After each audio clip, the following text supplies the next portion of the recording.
Welcome to Off the Wall. My name is Trey. Thank you so much for taking the time to check out the show this week, whether you're watching on YouTube, listening on Spotify or Apple Podcasts. Appreciate you for being here. Appreciate you for taking the time to check it out. We are guest free this week, so we are just talking ball about what happened in the AF1, IFL, and the NAL. So we'll dive into each of those games and provide some of my thoughts, provide some of the commentary on some of the things happening in each of those leagues and each of those games. But before we do that, please make sure you're following us on socials at Off the Wall FB, F as in foot, B as in ball, Off the Wall FB. We're on every social, whatever your favorite social is, go follow us on there. And then we're also on YouTube, Spotify, and Apple Podcasts. So if you're watching on YouTube, hello. Thank you for being here.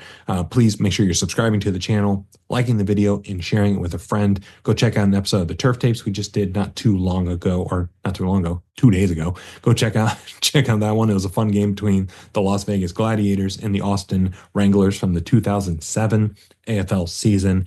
So yeah, go check that out. But if you're listening on Spotify or Apple Podcasts, please make sure you're going to the show page, liking the show, rate it 5 stars preferably, like the episode, share it with a friend, do all the same things and stuff there. Helps the show grow and helps the show get in front of more people. And yeah, seriously, pass the show along to somebody that you think would love arena football or does love arena football and just hasn't had a chance to check out the show or doesn't know about it yet. Let them know. Let's grow the following. Let's grow this thing out and see how far we can take it. First, we're going to dive into the AF1 this week. We're going to talk about AF1 Week 6. All the teams were in action this past week, and starting on Thursday night, Nashville Cats went to Everett, Washington to face the Washington Wolfpack in a little AF1 After Dark action, and Nashville won this game 68-20. So Nashville just continues to get better and better each week with consistent quarterback play. Finally, Tyler Kolka has looked really good at the helm for them. You could say Kolkamania is running wild. Pause for laughs. They're not there. I know they're not. But Tyler Kolka appears to be the guy for Nashville, and he really is the straw that stirs the drink for that offense. He went 15 for 25 through the air for 181 passing yards and 5 touchdowns. Antoine Grant had multiple highlight reel catches, one where he cleared the boards and went into the stands, landed in someone's lap. It was a great catch. Posted it on socials, so go check it out if you haven't already. But he hauled in 7 catches for 73 yards and 3 touchdowns, and the offense was really able to lay it on Washington in the second half. The score was 19-14 at halftime, and the final score was 68-20. So they outscored them 49-6 in the second half. Nashville was able to make adjustments. Washington was not. It's as simple as that. The Cats offense was able to be intentional with running the ball as well, rushing it 11 times for 63 yards with 6 different ball carriers. And they were able to just keep the Wolfpack defense on their toes and utilize the play action. And they were able to hand it off to Rob Jones. They were able to hand it off to Carlton Brown. They were able to do whatever they wanted on offense because of a balanced attack. And I think that gets lost on some folks, whether it be teams, play callers, pundits in the arena space. Yes, there is a lot of passing in arena football, but being able to run the ball is still a must, and you still need to be able to have some type of impact on the ground to provide some balance and to give your quarterback some time on some of those play action type plays. But this Cats offense, they look great. They look fantastic in this one. And it's that classic arena football feel, which is no surprise considering who the coach is and Darren Arbette. And honestly, they're giving me that feeling that Billings gave me last year, where they have that classic arena football feel, and there's just something about them where it's like, okay, this team plays strong defense, physical on the defensive side of the ball. They're able to run the ball when they need to. They're able to execute play action really well. They remind me a lot of last year's Billings team, but the season is young. We'll see how that goes and how that feeling continues to develop. But for Washington, they seem to be getting worse and worse every week. Nashville's getting better and better. Washington seems to be getting worse and worse. And I've made a big deal about this in blogs on offthewallfb.com and about their play calling and how they are just way too trigger happy with the long pass. In order to be efficient with the long pass, you have to have good offensive line play. Guess what Washington does not have? Good offensive line play. So I did the math, and they were pretty balanced in the first half of this game. but they completely abandoned the short passing game in the second half because they fell behind and they felt the need to only throw stuff in the 10, 15, 20 yard range when it just wasn't working. The three best plays of the day by far for the Washington offense came on a screen, another screen, and then a short 3 yard like little hitch route that the receiver was able to bust open. So the only thing that was working for them is what they abandoned in the second half. And if you look at the past three games, against Billings a few weeks back, 17 points in the first half, 6 points in the second half. Against Corpus Christi a few weeks ago, 15 points in the first half, 6 points in the second half. This past week against Nashville, 14 points in the first half, 6 points in the second half. So they're starting these games out on a decent foot and they're starting with a good game plan, but they just seem to quickly abandon that game plan as soon as things get a little murky and they start going for that long pass, the medium to long pass, and they just don't have the offensive line to be able to execute that type of offense. And quarterback Ed Crouch is just running for his life every single play in the second half. Watch any play from the second half of the Billings game, of the Corpus Christi game, of the Nashville game. Ed Crouch is running for his life out there, and the offense just doesn't seem to be getting better. Every other team in the league seems to be evolving and growing on offense and figuring things out, but Washington just they seem to be getting worse, and it doesn't make sense considering the caliber of wide receivers they have. Ed Crouch is a good quarterback. It's just the O-line play and the play calling has been absolutely atrocious. So it's just at a certain point, it becomes malpractice and it just continues to plague this Washington team. And they're going to continue to hold them back until they learn to stick with what works and, be disciplined on offense. Sticking to your guns, sticking to that short stuff if the short stuff is the only thing that's working for you.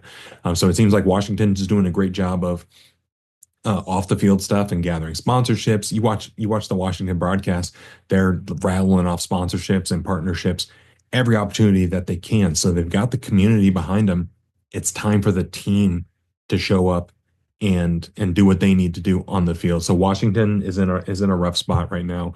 But speaking of rough spots, we had a couple teams that were in some rough spots in this next game. The Oregon Lightning went down to Kansas to face the Salina Liberty, and Salina won their first game of the year, 47-32. So the Oregon Lightning will start there. The offense over the past couple of weeks started to look like they were starting to show signs of improvement over their recent games and starting to become a little bit more balanced. They were one that, if you've watched any of the past 3, 4 episodes, I've been hammering them about, like, please give the ball to someone else other than Dalton Cole. Dalton Cole is taking a beating out there, being the offense passing and the offense rushing. And they did that a few weeks back when they faced Nashville. They signed wide receiver Tom Butters, all-time name, and they were really able to run the ball with him. I think they handed the ball off to him 11, 12 times. He was able to score a touchdown or two and get 20, 30 yards. So not a ton of production, but enough to not have your quarterback take those hits and to take that punishment. And they just regressed to being pass happy, pass heavy, and they released Tom Butters leading into this game. And Oregon's another team that is just struggling on the offensive line, and they were getting eaten up by this Liberty pass rush, which is among the best in the league with Henry Kellogg, with Kerry Starks. They were just having a day, and they were able to break through whenever they wanted and really lay it on Dalton Cole. He spent a lot of time, Dalton Cole did, picking himself up off the turf, and he was getting knocked down and having to find ways to get up again. And he ended up going 18 for 39 for 170 passing yards, 4 touchdowns, and an interception. And I don't know what else to say for Oregon, but you got to get some folks involved in the run game. Parker Lapsley seems like a prime candidate for it. They're just not doing it. They're just not. It doesn't even seem like they're trying. Like they had Tom Butters and they were able to really execute some heavy jumbo packages to put the big guy in motion, in high man motion, hand the ball off to him and have them gain some tough yards. Why don't you do that same thing with Parker Lapsley? Like it seems like the opportunity is there to achieve a more balanced offense. They're just not taking it in when you're going pass, pass, pass, pass, pass, and your offensive line isn't that great against a great pass rush. it's no wonder they were down double digits for nearly this entire game. So Oregon gets Washington next week, and it's going to be special. In what way will it be special? I don't know, but it's probably going to provide some AF1 after dark um, sicko moments for all you sickos out there. But for Salina, they finally broke the shackles of their offensive mediocrity, and they got their first win of the year.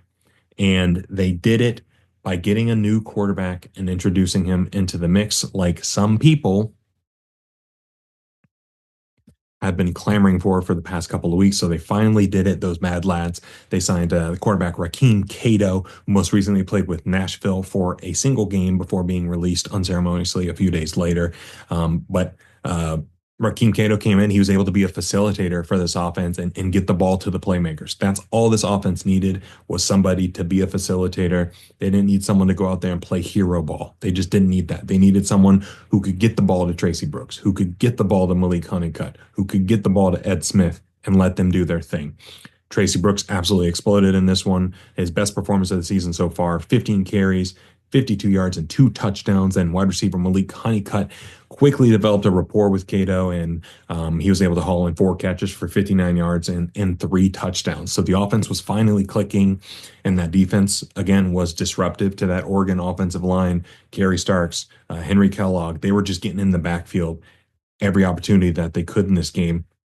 And this was the Salina team that I felt like we would see at the beginning of the year, and we probably would have if the quarterback play wasn't holding them back. So here's to hoping that the quarterback situation is figured out, and Rakeem Cato is the solution for at least the rest of the season.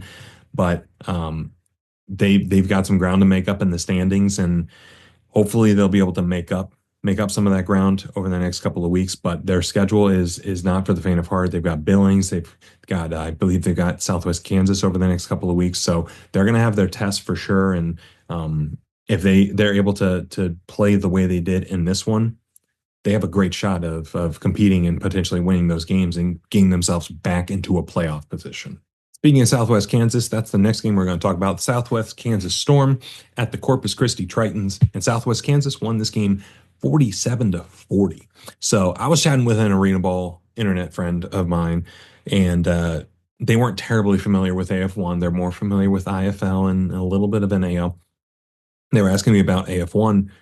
How many of these games have actually been close? Because every game they tuned into or checked out, it was like a 68-20. It was a 50-20. Like, it was just absolute blowouts across the board. And that got me thinking. I was like, the only close games this year have been games involving the Southwest Kansas Storm. When you think about it, it's crazy. They had the walk-off Hail Mary loss to Oregon. They had the somebody please win this damn game against Salina a few weeks back. And then they had this game against Corpus Christi that was tied with no time left. They executed a Hail Mary, got called back due to a penalty. Then they executed a perfect hook and ladder to ultimately walk it off and win on a last second touchdown, 47-40. So it was it's been a thrilling ride for Southwest Kansas Storm fans, but I'm sure they wish it was a little less thrilling and a little more soothing.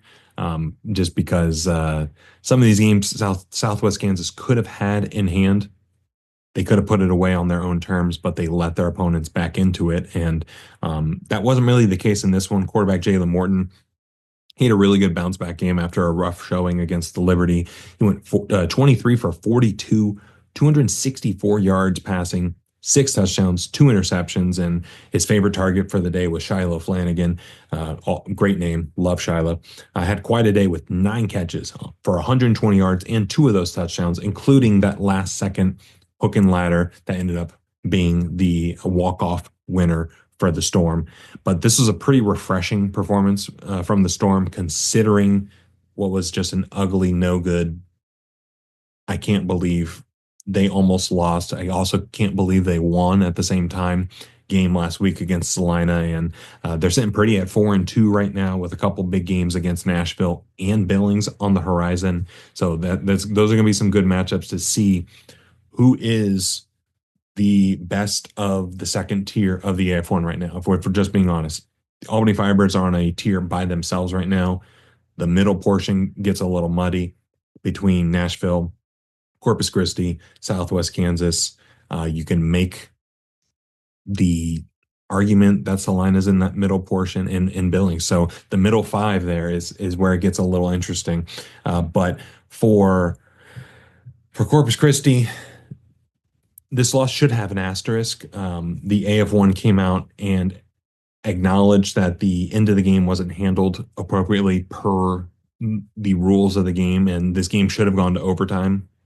Southwest Kansas should not have had that Hail Mary and then a reattempt based on an offensive penalty. The AF1 posted an article about it, kind of going into detail and some of the changes that they're making to their officiating and how they're hoping to overcome some of the discrepancies, I think that they described it as.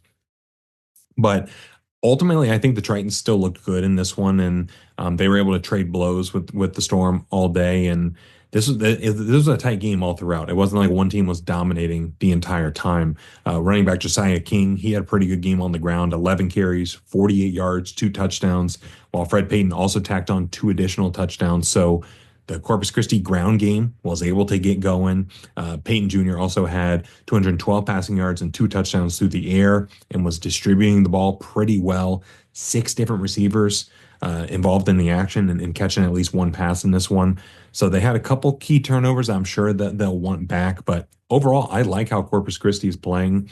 I think they are one of the, when the power rankings come out, Albany is a clear number 1, but I think you can make the case that Corpus Christi is that number 2, considering that they lost on a last-second hook and ladder that maybe shouldn't have even happened. So they should potentially be undefeated right now as well, heading into their game against Albany. So I think they have an opportunistic defense with an offense that continues to grow and evolve with Fred Payton at quarterback. And there's going to be an interesting matchup with Albany, given, Corpus Christi has Dwayne Hollis and in the defensive secondary, and they've got little guy by the name of Darius Prince on the offensive side. A couple guys very familiar with the Albany Firebirds over the past couple of seasons, so that's going to be a very interesting matchup. But speaking of the Firebirds, the last game of the weekend was the Billings Outlaws facing the Albany Firebirds, and Albany absolutely destroyed Billings in this one, 39-7.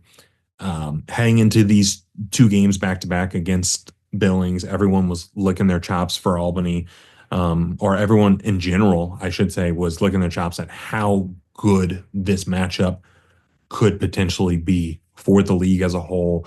It felt like this was a preview of a future Arena Football One championship, whatever the name may be, as well as a rematch of last year's Arena Bowl.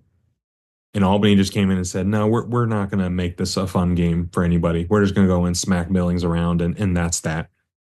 And the defense was a big point of emphasis in the offseason for Coach Damon Ware and that organization, where offensively they were dynamic last year, but defensively left much to be desired. So they got a new DC and Brandon Cisse. They went out and signed DB Derek Jones, defensive lineman Ezekiel Rose, defensive lineman Harold Love, and more to shore up this defensive unit and truly elevate them to one of the very best in the AF1, if not the very best in the AF1. Derek Jones had an early pick 6 to put them up 2 scores, and it was 16-0 in this game before some people probably got to their seats in the arena in Billings. It was crazy how quick they were able to get up on it. And the defense was really able to get in Braden Wingle's head at quarterback, and they threw him off his game for a second consecutive week, and the Outlaws offense just had no answer for anything. The pass rush was getting to Wingle. The secondary was making him hold on to the ball for longer than he wanted, which those things combined play really well into each other. So this is just a masterpiece on defense by the Albany Firebirds, and they looked really, really good on the defensive side of the ball and just made Billings look like some other teams in the Pacific Northwest at times in this game. It was crazy, but the Firebirds offense is pretty damn good as well. Dwayne Brown had a hell of a game in his old stomping grounds, and Albany had a big man touchdown. I didn't think I would ever see a big man touchdown from Albany, but they gave us one. So shout out to Coach Damon Ware for providing. But it was one hell of a game from the Albany Firebirds, and it was another statement game after last week's statement game about who the top dog in the AF1 is. And right now it's Albany. There's no doubt about it. But for Billings, the offense just looks broken. I know Albany has a great defense. I know that, but Billings has an offense that was able to put up a ton of points against Oregon, a ton of points against Washington, and just folded in these two games against Albany. So is that more damning of the Billings offense? Is that more damning of the teams in the Pacific Northwest? I don't know. But as we mentioned, quarterback Braden Wingle, he was just holding on to the ball for way too long in the first half and just wasn't making the reads that the team needed him to make. And they were without running back Sean McFarland in this one, who plays just a pivotal role of being the bruising back, the Hunter Swoboda from last year, where on 1st and 10, you hand it to him, he gains 3-4 yards at 2nd and 6, makes it a lot more manageable. Without him, that presence just wasn't there. And after halftime, Coach Walker was talking to the Vice TV crew that they had there, and they're asking about the first half and what's got to change. And he said, our quarterback has got to read what's going on.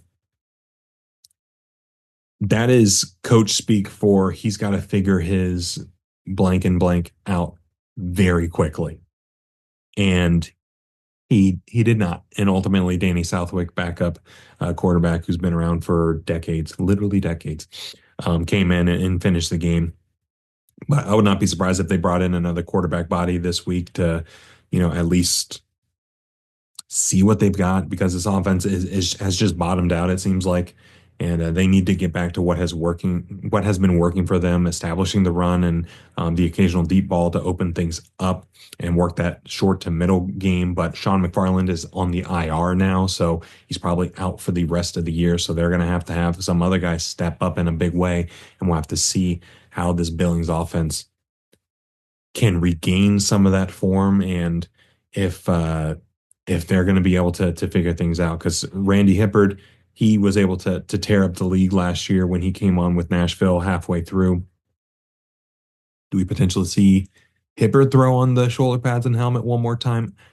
Probably not, but hey, that'd be what kind of story would that be? That'd be pretty sweet, right? But yeah, Billings is gonna get some stuff figured out, and they're no longer a 1A, 1B with Albany. It's now Albany and then everyone else. So Billings has got to get their stuff together, and we'll see what type of adjustments they make.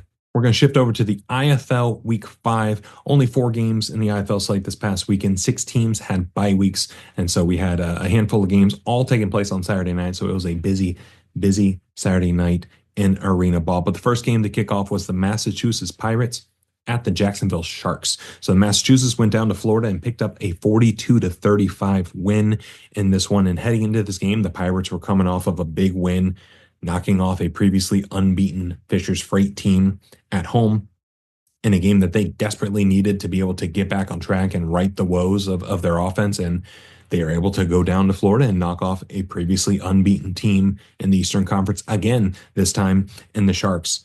Kinji Bahar didn't look good in the first couple games, but he has really turned it on ever since offensive coordinator Martin Theus has stepped into the picture. Still had a couple head-scratching moments here and there. He's not one of the elite quarterbacks in the league just yet, but luckily for him, luckily for the Pirates, they don't need him to be elite to be competitive. They just need him to be a facilitator and be somebody that can get the ball to their playmakers, and he was able to do that pretty well. Bahar ended up going 16 for 20 for 158 yards and a touchdown through the air, along with 2 tush pushes, a couple of pirate plunders, if you will, Bahar specials. I don't know. We'll workshop some names. Let me know what your favorite is of tush push, pirate plunder, Bahar special. If you've got one, we'll take it in the comments.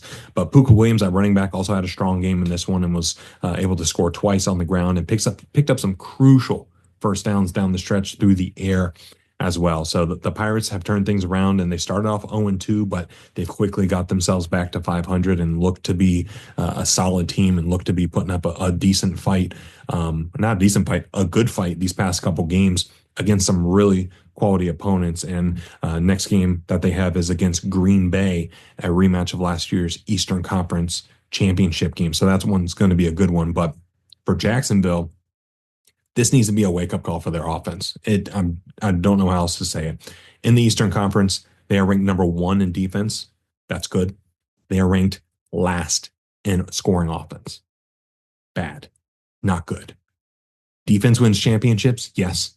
Offense wins games and helps you get to the playoffs and helps you get to the championship. At the rate they're going, I would not be surprised if this Jacksonville offense continues to underperform like this. The playoffs start to get in question. Like, yes, they are 3-1. Yes, they have a skilled team, but this offense needs to get going. And they have to get things going. And Caleb Barker has just played okay in this one at quarterback. And he made some really poor choices in the game, including a pick 6 in the second quarter that really tilted the game in Massachusetts' favor. And running back Jimmy Robinson, he got hurt a couple weeks back against Tucson, and Tyler King got injured in this one.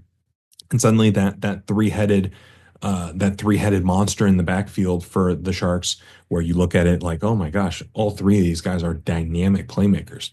2 of them are out for a little while now. And that leaves Ed Vander at running back / wide receiver, who's played a lot of wide receiver. So you'd expect him to play a little bit more running back in the coming weeks. And they were able to move the ball pretty efficiently. But again, they struggled to really punch it into the end zone and score some points. And they're not afraid to talk about the pedigree of their offensive line and what college they went to, Bama this, Bama that. But they got to be able to impose their will at a certain point and get the team into the end zone. And we're just not seeing that from the Sharks team in the red zone. There was a drive, and I believe it was the drive where Tyler King got hurt. They had the ball like 1st and goal at the 2. They lost yards on the first play, threw a pass that was short of the goal line and like didn't gain any yards. Tried running it again, 4th down. Barker threw a hospital ball to Tyler King, and he got hit hard, and the play was broken up. And so that was an example of the ball never crossed the goal line in terms of they never even tried passing the ball into the end zone. Like they tried to do some short stuff to fight in, and it just seems like offensively they don't know.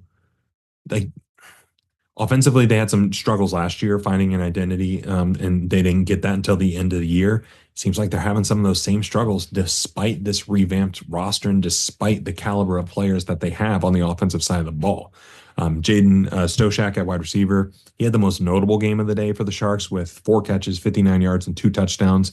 Tyler King also had 2 touchdowns before he took a big hit in that third quarter, and I shared my thoughts on it on social. You can go see. I don't think it was a dirty hit. It was a big hit.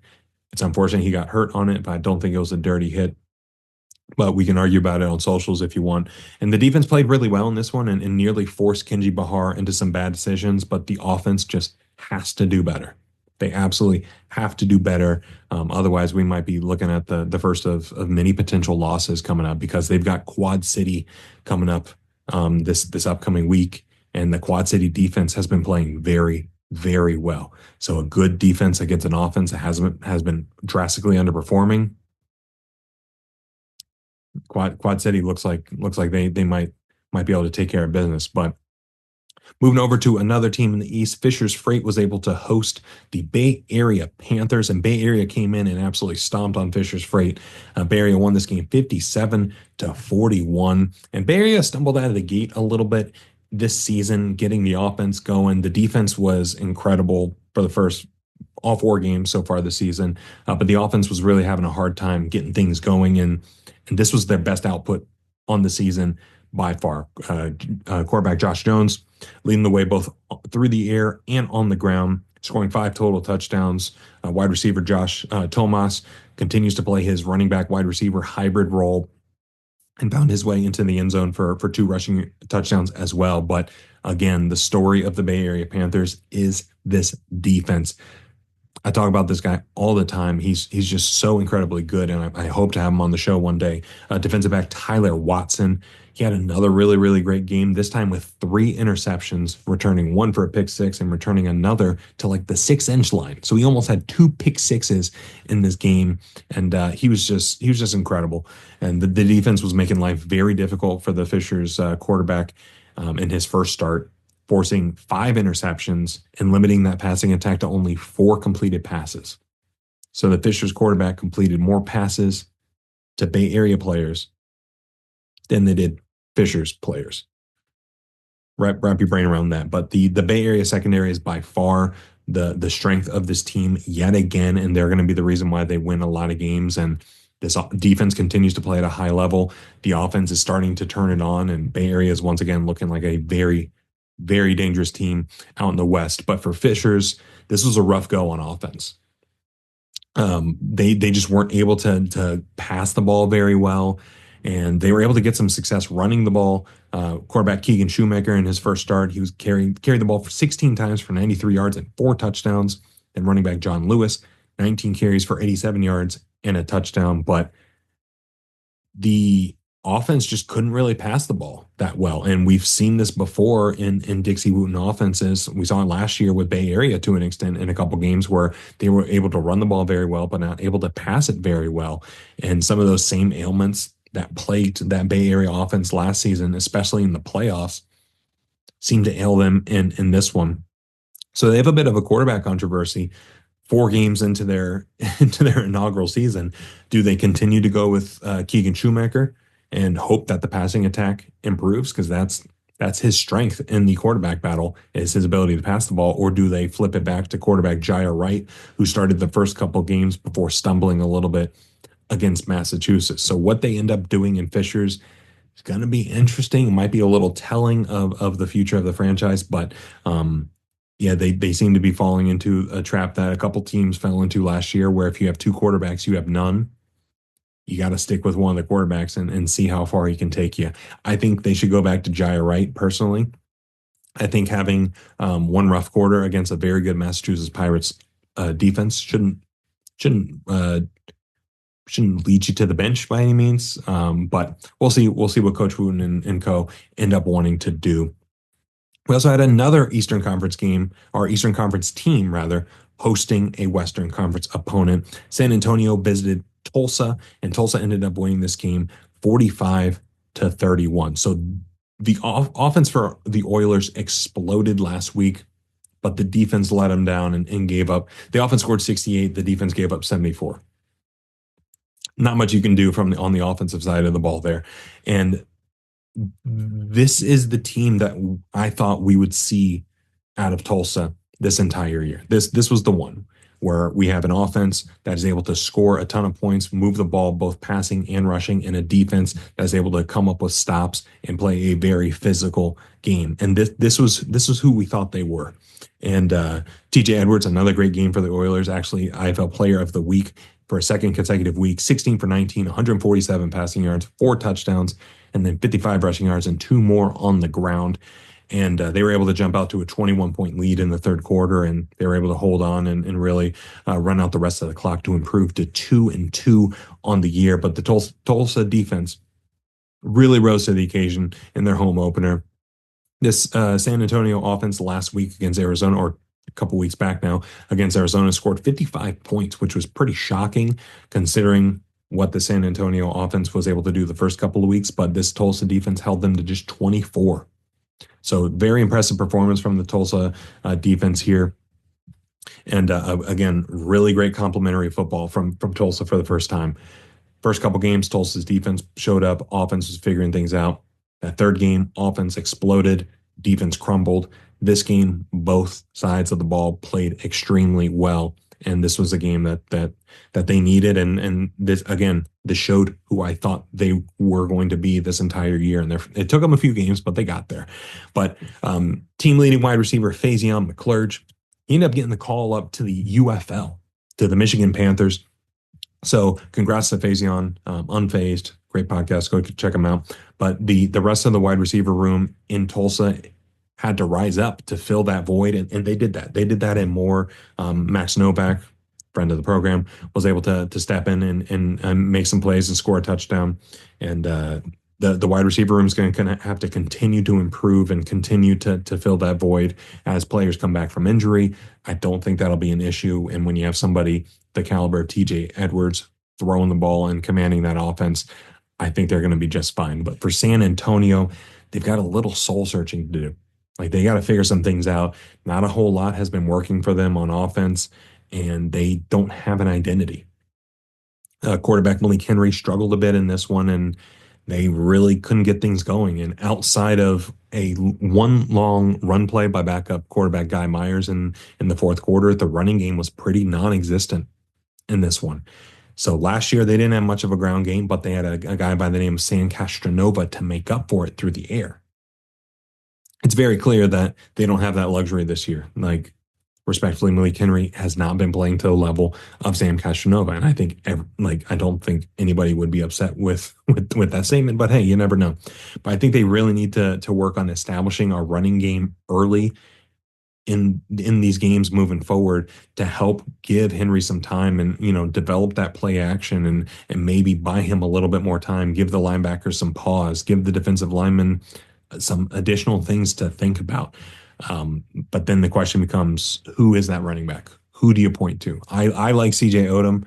I personally think he would be a great complementary back to Malik Henry and what they should be able to do, but he hasn't been on the active roster the past few days. So they got to get somebody, or the past few weeks rather.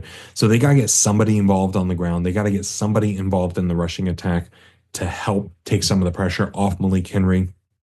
And Malik Henry's got to step up as well. Defensively, they lost a couple players, Ravarius Rivers, up to the UFL as well. And then Jordan Jones at linebacker was released.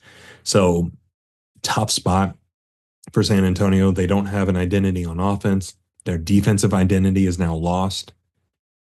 They got some soul searching to do, and they gotta figure some things out to get back in the win column quick, fast, and in a hurry. Because if they don't, they've got a tough test in Vegas this upcoming week, and Vegas has been underperforming over the past couple of weeks, but they're due to turn things around and get back on the right track, especially after a bye week. So San Antonio's got to get their stuff together very quickly. But the final game of the week was in the West, in the state of Arizona. Tucson Sugar Skulls took on the Northern Arizona Wranglers, and Tucson won their first game of the season, 44-24.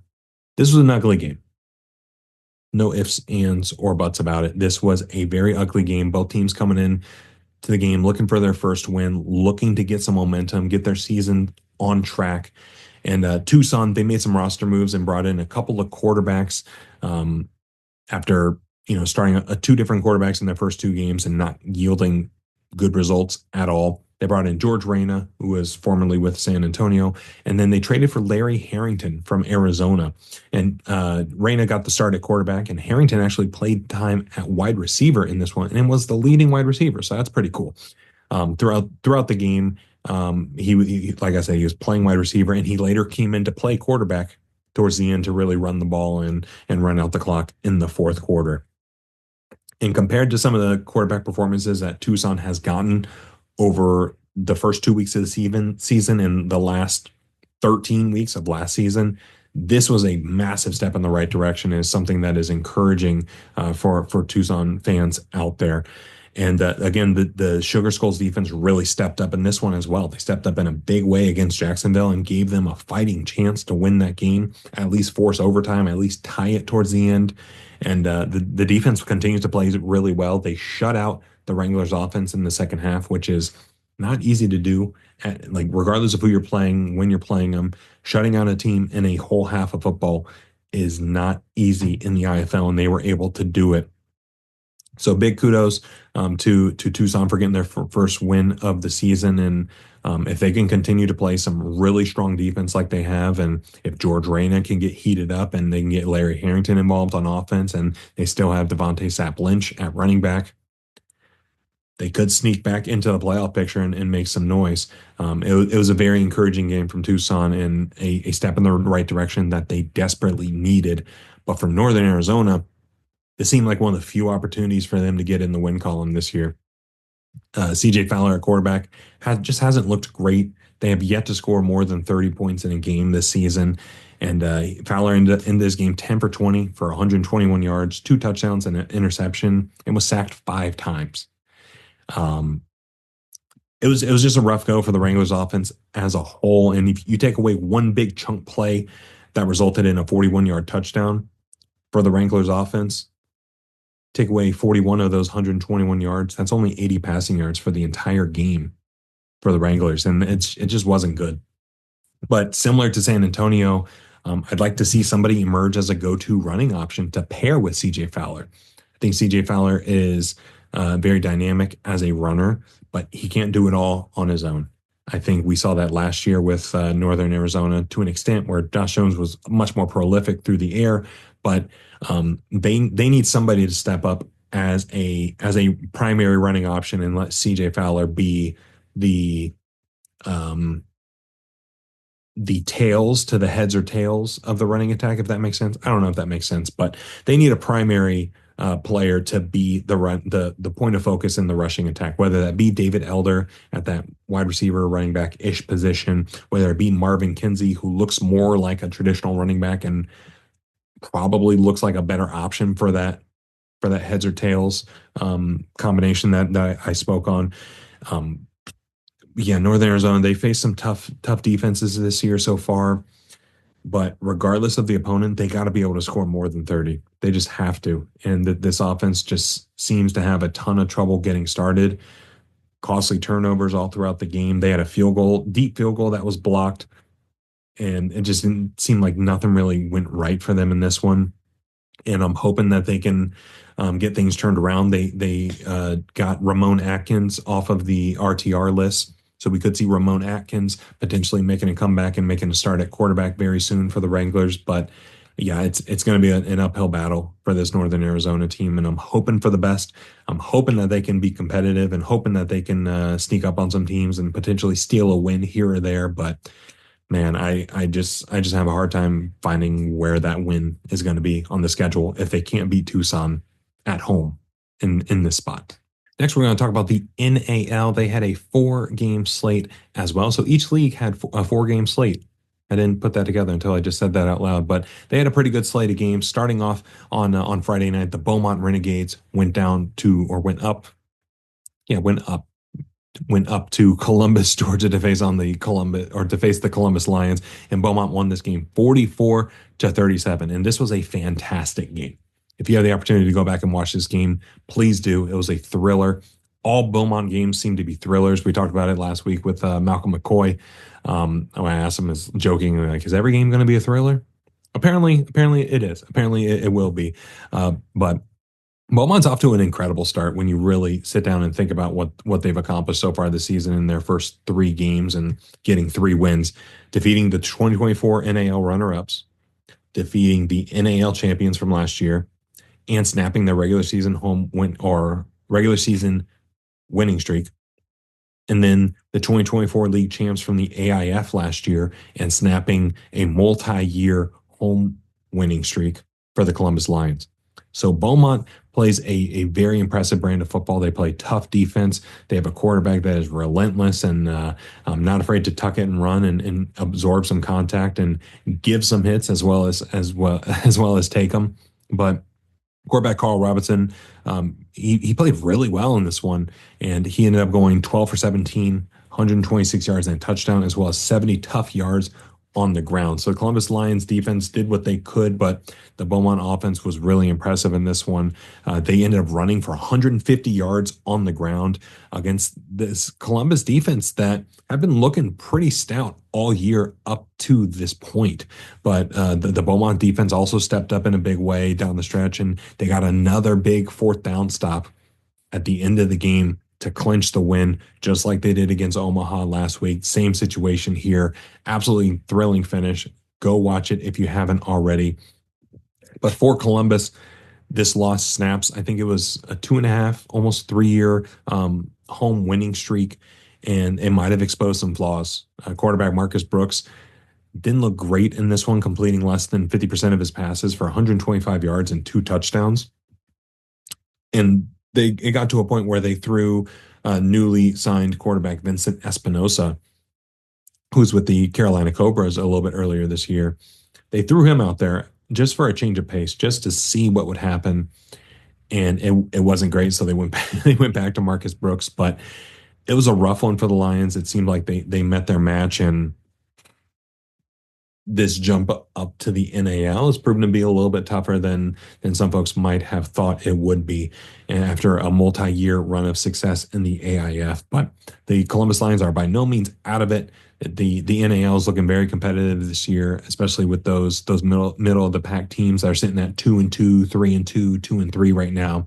A lot of those teams are going to be facing each other over the next couple of weeks, so we'll get some clarity on where people stand. But great win by Beaumont, tough loss by Columbus, and we'll have to see what Columbus looks like and how they bounce back, specifically on offense. I think that's what we got to look for to see who starts at quarterback next game and does the offensive play improve. Next game we're going to talk about is the Carolina Cobras going to Wheeling, West Virginia, to take on the Wheeling Miners. And this game probably should have a big old asterisk next to it. How can I put this nicely? The Carolina Cobras, they've been having some rumored issues behind the scenes, getting some things sorted out and figuring things out in the back of house. And as a result, they weren't able to travel and field the full team in this one. So they had players from the Wheeling Miners fill in for them. And I'm not joking. I'm not kidding. The Wheeling Miners players filled in for the Cobras to face the Wheeling Miners. Yeah, wrap your brain around that one. That one's crazy. But Carolina looked as disjointed as you would think they would, given the circumstance. Offense was primarily going through Dominique Schaffner at quarterback, and it wasn't great. He ended up having close to 200 total yards, 2 total touchdowns, and an INT. But offensively, they just weren't able to really get things going and weren't able to really flow. And the Carolina Cobras this entire season have been hot and cold. They've either looked really, really good or really terrible, like they did in this one. And given what we knew going into this game, and given that it was not leaked, not announced, but given that Wheeling Miners players would be playing for Carolina, you anticipated this one was going to be messy and gross, and it certainly was. But for Wheeling, they got a much needed win. I'm using air quotes there. It is a win by definition, but I don't know. Again, big old asterisk next to this one against this depleted Cobras team. Quarterback Grant Russell, he is continuing to get back into form after missing the Shreveport game a while back. And he ended up going 17 for 25 for 183 yards and 3 touchdowns. And Fred Hardgrove at running back was taking most of the carries on the ground. They had 4 total touchdowns on the ground, and the Miners were able to put up a ton of points in this one for that home crowd and get some positive momentum on their side. After starting 0-3, they've climbed up to 2-3. And they're now 1 game away from sitting at 500, and they're right back into the playoff hunt with Columbus losing their game and dropping to 2-2. So Wheeling is in it. They just got to keep winning and keep rising up the standings after a rough start to the season. But I'm glad to see that they're taking the ball out of Grant Russell's hands a little bit in the running game and letting other folks get involved, because he was having a ton of carries in the first couple games of the season, and he was taking a ton of hits and ultimately led to him missing a game. So I'm glad to see them get other folks involved. But the next game we're going to talk about was between the Sioux City Bandits and the Omaha Beef. And this was a wild one. Not necessarily a good one, but a wild one. Omaha got their first win of the Brandon Negron era. And unfortunately, we're still not seeing this high-powered offense that he promised in the first coaches show when he was initially introduced. It seems like the offense is looking the same as it did before, and it's just not very inspiring and not fun to watch. If we're just being totally honest here, it's just not a very fun offense. Lorenzo Brown finished with 18 for 24, 147 yards, and a touchdown through the air, but they nearly blew this game. They had a chance to end it on their terms. All they needed to do was gain positive yardage 3 plays in a row. They could have wiped out all of Sioux City's timeouts and wiped out the rest of the clock, but they lost yardage, gained a yard. Sioux City called their last time out. Then they fumbled the snap in their own end zone and barely got it out of the end zone and caused a 4th down where they had to kick it away and basically punt it. So the Omaha defense, they played exceptionally well yet again. They've been the saving grace for this Omaha team all throughout the year. If this defense wasn't playing at this level, they'd probably be sitting at 2-2, maybe 1-3. It's been crazy how well this Omaha defense has been playing. They were able to really limit what Sioux City was able to do on offense, and they just put the shackles on them. They did just weren't letting them do what they wanted through the passing game. Usually, that Sioux City passing game is pretty dynamic with big plays and being able to run the ball very effectively, and then do a little play action and pop it over you. But they weren't playing around on Omaha's defense, and Marcus Swank had a really awesome game in this one. Ended up having that interception. I think he was the defensive player of the game for Omaha or something along those lines. Well deserved. But for Sioux City, this was a disappointing one, and it was a prime opportunity to sneak into Omaha and steal a win and snap that home winning streak for the Beef. But the Bandits offense just couldn't get a lot going through the air. Running back Andrew Prohaska had a good game, not a great game on the ground, picking up 79 yards on 19 carries. But they needed more out of quarterback Verlin Reed in this one, and that Omaha secondary was just putting the clamps on him and not really letting him do what he wanted to. Sioux City does have a legitimate gripe in this game, though. If we're just being honest, if you watch the game, you know what I'm talking about. There was a very blatant defensive pass interference on that last play that ended up getting intercepted by Omaha. That should have been called. That doesn't necessarily guarantee that Sioux City would score or Sioux City was going to force overtime or potentially go for two and take the win. No guarantee that was going to happen, but it was pretty blatant to the point where the Omaha home announcers were talking about how blatant it was and how they were surprised that it didn't get called. So, but regardless, a loss is a loss. They lost this game in Omaha. Omaha won it, but Sioux City doesn't have much time to gripe about it because they have the undefeated Beaumont Renegades next on their schedule with a chance to get above 500 once again. So a tough game for Sioux City, but they have a tall task ahead of them with the undefeated Beaumont Renegades. Last game we're going to talk about is the Idaho Horsemen going to Denver, Colorado to take on the Colorado Spartans. And this was an absolute beatdown by Colorado. They won 49-0. 49-0. Not often you see shutouts in the NAL, but we've seen two this year, which is sad and disappointing, I guess. I don't know. But for Idaho, man, it was you thought they were going to have a breakout. They had a breakout week last week, and you thought, okay, they're finally putting it together. But Idaho at home versus Idaho on the road, just two totally polar opposite teams. The Idaho home advantage is very real. The Idaho road trip, the Idaho journeyman, not good. Not good at all. And starting at the quarterback position, they couldn't get anything going with either quarterback, Caleb Lowe or Giovanni Sanders. They combined going 8 for 30, 51 yards, and 5 interceptions. It's just puzzling because Caleb Lowe had an incredible game last week, and this week they just couldn't get anything going. They couldn't do anything, and it seems like maybe the travel's too much for them. Going from Idaho to Colorado, Idaho to Omaha, it's a long trek, and maybe it would benefit them to have more regional partners to make that travel a little bit easier. I know we've got some teams in that Pacific Northwest area, not terribly far from Idaho in another league. Maybe geographically, they'd be a good fit for Idaho to have some geographic dance partners. I don't know. That's neither here nor there.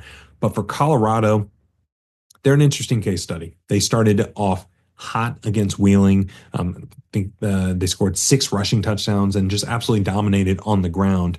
But then they stumbled over the next couple of weeks after that. But now they've seemed to regain some of their footing.